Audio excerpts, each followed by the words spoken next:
मेरा नाम अजमल अहमद है। मैं पाकिस्तान के 1.5 करोड़ नाबीनों की तरफ से पाकिस्तान में जितने भी टीवी चैनल है वो इस मामले पर क्यों खामोश है, खुसूसन कमरान ख़ान भाई है, कमरान शाहिद है और दीगर जो बड़े जो प्रोग्राम करते हैं टीवी में, वो हमारे बारे में क्यों नहीं करते? क्या हम पाकिस्तानी नहीं है?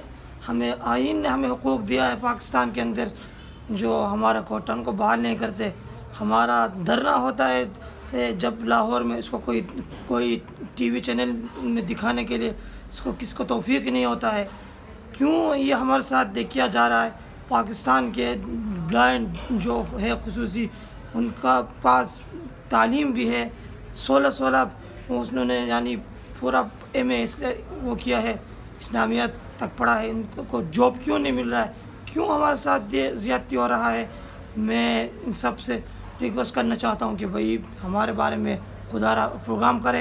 हम भी पाकिस्तान के अवाम है, हमारा भी कोई सुने, हमारे हुकूक जो है ना हमें दिया जाए।